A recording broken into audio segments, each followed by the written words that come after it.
Igor Gadelha trouxe essa informação agora há pouco no live, antecipou aqui pra gente, conversou com o ministro Paulo Guedes. Explica pra gente, Igor, por que o governo aposta nessa emenda aí a ser votada hoje? Olha, Daniel, essa emenda aí foi um meio termo, segundo o líder do governo no Senado, Fernando Bezerra, e segundo o ministro da Economia, Paulo Guedes, foi um meio termo. O que aconteceu no orçamento? Só explicando para o nosso telespectador. O impasse do orçamento foi gerado porque, ao aprovar o orçamento de 2021, o que o Congresso Nacional fez? O Congresso Nacional subestimou despesas obrigatórias do governo e aumentou o valor dos recursos para as obras em seus estados e para as chamadas emendas parlamentares. E aí o ministro da Economia, Paulo Guedes, chamou isso de manobra fiscal, porque uma hora o governo ia ver que as despesas estavam subestimadas, ia precisar de dinheiro e não ia ter. E aí Paulo Guedes disse que isso ia inviabilizar a execução do orçamento. Pois bem, agora, para solucionar esse impasse, teve esse meio termo, que foi por meio desse texto do Efraim Filho. Esse texto, ele permite o governo bloquear por meio de um decreto, ou seja, por meio de uma decisão do presidente Jair Bolsonaro, permite o governo bloquear despesas não obrigatórias para compensar justamente as despesas que são obrigatórias. Aí, vamos então já com a Thaís Herédia, que está no nosso estúdio aqui, para a gente tentar entender tamanha confusão, Thaís Herédia.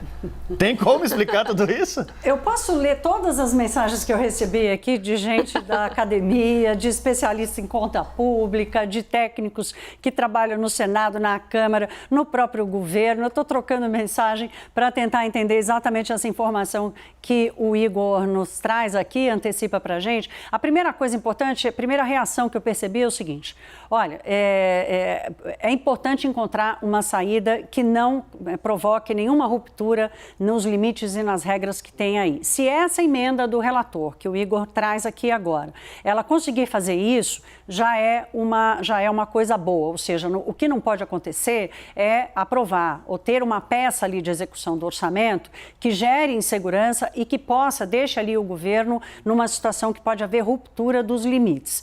O que preocupa ainda é a decisão sobre vetar ou não, parcialmente ou não, o orçamento. Isso ainda não está esclarecido. A primeira interpretação é de que a tentativa de agora é evitar que o presidente Bolsonaro precise vetar o orçamento que foi aprovado. Na avaliação de 99% das pessoas que eu conversei, o veto ele é quase que imprescindível, porque da forma como a lei foi aprovada, ela está prevendo ali cometer irregularidades ou infringir leis que foram aprovadas no passado, como a própria lei do teto de gastos e a lei de responsabilidade fiscal, ou seja, cria-se um monstrengo de uma situação que não pode ser executada no Brasil. Então, tentando explicar sem explicar, ninguém sabe direito o que vai acontecer. O que não pode acontecer é faltar dinheiro para pagar a despesa obrigatória.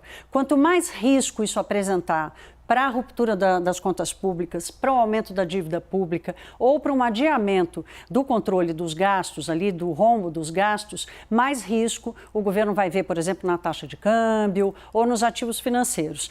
A confusão ainda não tá esclarecida, não. Na hora que esse projeto de hoje for aprovado, é que vai ficar claro o que está no texto, porque pode haver uma negociação ali, primeiro, e segundo, só no dia 22, no dia que a gente entendeu qual vai ser a escolha do governo, se vetar ou não, é que esse capítulo vai ser fechado e a gente vai poder fazer uma avaliação de risco.